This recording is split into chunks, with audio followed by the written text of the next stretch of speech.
ಚನ್ನಪಟ್ಟಣ ನಗರದ ಕೋಟೆಯಲ್ಲಿರುವ RK gate ಬಳಿಯಲ್ಲಿ ಅಲ್ಲಿನ ನೂರಾರು ನಿವಾಸಿಗಳು ಅವೈಜ್ಞಾನಿಕ ರೈಲ್ವೆ ಅಂಡರ್ಪಾಸ್ ನಿರ್ಮಾಣಕ್ಕೆ ಮುಂದಾಗಿರುವುದರ ವಿರುದ್ಧ ಪ್ರತಿಭಟನೆ ಎಚ್ಚರಿಕೆ ನೀಡಿದರು. ಆರ್ಕೆ ಗೇಟ್ ಬಳಿಯ ರೈಲ್ವೆ ಹಳ್ಳಿಯ ಪಕ್ಕದಲ್ಲಿ ಮುಸ್ಲಿಂ ಸಮುದಾಯದ ಸ್ಮಶಾನವಿದೆ. ಹಲವಾರು ವರ್ಷಗಳಿಂದ ಮುಸ್ಲಿಂ ಸಮುದಾಯದಲ್ಲಿ ಸಾವಿಗೀಡಾದರೆ ಇದೇ ಸ್ಥಳದ ರೈಲ್ವೆ ಹಳ್ಳಿ ದಾಟಿ ಸ್ಮಶಾನಕ್ಕೆ ಹೋಗುತ್ತಿದ್ದರು. ಆದರೆ ಕೆಲ ದಿನಗಳ ಹಿಂದೆ ರೈಲ್ವೆ ಇಲಾಖೆಯವರು ಆರ್ಕೆ ಗೇಟ್ ಸ್ಥಳ ಪರಿಶೀಲನೆ ನಡೆಸಿ ರೈಲ್ವೆ ಅಂಡರ್ ಪಾಸ್ ಮಾಡಿ ಮುಸ್ಲಿಂ ಸಮುದಾಯದ ಸ್ಮಶಾನಕ್ಕೆ ಹೋಗಲು ಅನುವು ಮಾಡಲು ಮುಂದಾಗಿರುವುದು ಸರಿಯೇ ಎಂದು ಪ್ರಶ್ನೆ ಮಾಡಿದರು. ಈ ಸ್ಥಳದಲ್ಲಿ ಅಂಡರ್ ಪಾಸ್ ನಿರ್ಮಾಣವಾದರೆ ಸಾಕಷ್ಟು ಅನಾನುಕೂಲಗಳು ಸೃಷ್ಟಿಯಾಗಲಿವೆ. ಇದು ಕೇವಲ ಒಂದು ಸಮುದಾಯಕ್ಕೆ ಸಮಸ್ಯೆ ಅಲ್ಲ, ಎಲ್ಲ ಸಮುದಾಯಗಳಿಗೂ ಸಮಸ್ಯೆ ಆಗಲಿವೆ ಎಂದರು. ಹಿಂದೂ ಸಮುದಾಯಕ್ಕೆ ರಾಮಮ್ಮನ ಕೆರೆ ಬಳಿ ಸ್ಮಶಾನ ಇರುವಂತೆ ಮುಸ್ಲಿಂ ಸಮುದಾಯಕ್ಕೂ ರಾಮಮ್ಮನ ಕೆರೆ ಏರಿ ಕೆಳಗೆ ಇರುವ ಸ್ಮಶಾನಕ್ಕೆ ಉತ್ತಮವಾದ ರಸ್ತೆ ಇದೆ ಎಂದು ತಿಳಿಸಿದರು.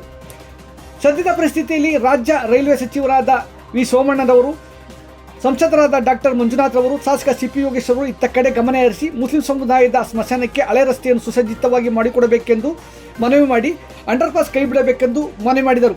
ಈ ಸಂದರ್ಭದಲ್ಲಿ ಜಿಲ್ಲೆಯ ಜನರ ನಾಡಿಮಿಡಿತ ಸಂಗ್ರಾಮ ಟಿವಿ ಜೊತೆ ಹಲವಾರು ಮಂದಿ ಮುಖಂಡರು ಮನವಿ ಮಾಡಿದರು.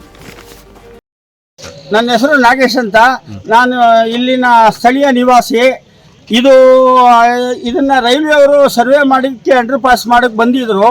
ಈ ಅಂಡರ್ ಪಾಸ್ ಮಾಡೋದ್ರಿಂದ ಒಂದು ಜನಾಂಗಕ್ಕೆ ಒಂದು 150 ಜನ ಅಥವಾ 100 ಜನ ಇರ್ಬೋದು, ಅವ್ರಿಗೆ ಅನುಕೂಲತೆ ಆಗ್ತದೆ ಹೊರತು ಇಲ್ಲಿ 5-6 ವಾರ್ಡ್ಗಳು ಜನ ಇಲ್ಲಿ ಈ ರೋಡಲ್ಲಿ ಓಡಾಡ್ತೀವಿ. ಈ ರೋಡಲ್ಲಿ ಓಡಾಡುವಂಥ 5-6 ವಾರ್ಡ್ ಜನಕ್ಕೂ ಸುಮಾರು ಒಂದು 10-15 ಸಾವಿರ ಜನಕ್ಕೂ ಇದು ಅನಾನುಕೂಲ ಆಗ್ತದೆ. ಇದು ಸುಮ್ಮನೆ ಒಂದು ಜನಾಂಗಕ್ಕೆ ಲಯಿಸ್ಕೊಂಡು ಅಂಡರ್ ಪಾಸ್ ಮಾಡೋದ್ರಿಂದ ಇನ್ನೊಂದು ಜನಾಂಗಕ್ಕೆ ತೊಂದರೆ ಆಗ್ತದೆ. ನಾವು ಫಸ್ಟು ಶವ ಸಂಸ್ಕಾರಕ್ಕೆ ಹೋಗ್ಬೇಕಾದ್ರೆ ಇದೇ ರೋಡಲ್ಲಿ ಹೋಗ್ತಿದ್ದೋ. ಇವಾಗ ಈ ರೋಡಿಂದ ಆ ಕಡೆಯಿಂದ ನಾವು ಅಲ್ಲಿ ಏರಿ ಮೇಲೆ ಜಾಗ ಇದೆ, ಅಲ್ಲೋಗಿ ನಾವು ಮಾಡ್ತಾ ಇದ್ದೀವಿ. ಇವರು ಅಷ್ಟೇ ಈ ಕಡೆ 18 ಅಡಿ ರೋಡ್ ಇದೆ ಇವ್ರಿಗೂ. ಅಲ್ಲಿ ಏರಿ ಮೇಲಿಂದ ಬಂದಿಟ್ಟು ಯೂ ಟರ್ನ್ ಬಂದಿದ್ದೇನೆ ಅವ್ರ ಮಸಾಣ ತಲುಪೋದು.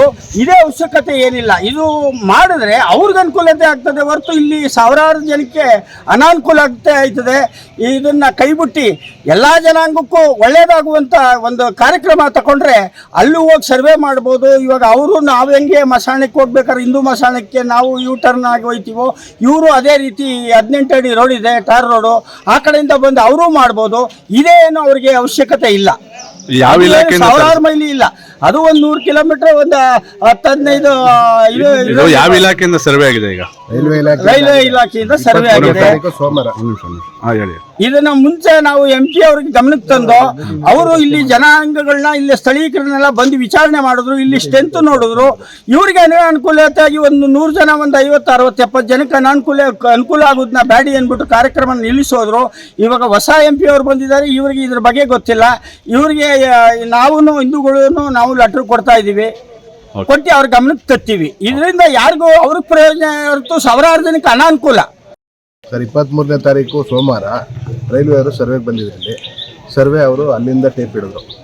ಇಲ್ಲಿ ನಾವು ಸೋಮಣ್ಣವ್ರಿಗೆ ಲೆಟ್ರ್ ಕೊಟ್ಟಿದ್ದು. ಫಸ್ಟು ಶಾಸಕರಿಗೆ ಹೋಗಿ ಮನವಿ ಮಾಡಿಕೊಂಡು, ಏನು ಅಂಡರ್ ಪಾಸ್ ಮಾಡಿಬಿಡಿ ಸರ್, ಈಗ ನಮಗೆ ತೊಂದರೆ ಆಯ್ತದೆ, ಈ ರೋಡೆಲ್ಲ ಮುಚ್ಚೋಯ್ತದೆ ಅಂತ.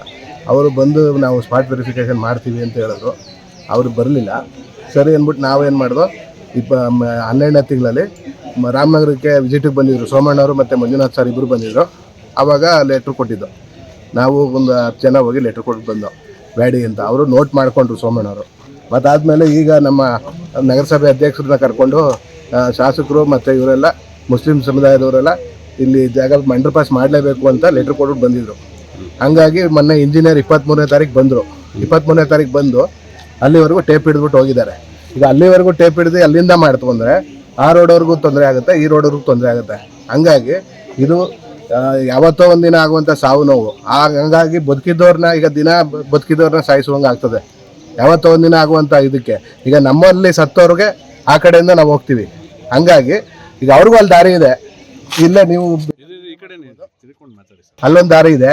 ಅವ್ರೇನು ಮಾಡಬೇಕು ಅಂತಂದರೆ, ಈಗ ನಾವು ನಮ್ಮ ಮನವಿ ಏನು ಅಂತಂದರೆ, ಒಬ್ರಿಗೆ ತೊಂದರೆ ಕೊಟ್ಟು ಒಬ್ರಿಗೆ ಇದು ಮಾಡೋದು ಬೇಡ. ಅಲ್ಲಿಂದನೇ ಅವರು ನಾವು ಯಾವ ರೀತಿ ಬರ್ತೀವಿ ಅವರು ಅಲ್ಲಿಂದನೇ ಬರಬೇಕು ಅನ್ನೋದು ನಮ್ಮ ಎಲ್ಲ ನಿವಾಸಿಗಳ ಪರವಾಗಿ ನಾವು ಮನವಿ ಮಾಡ್ಕೊತಾ ಇದ್ದೀವಿ.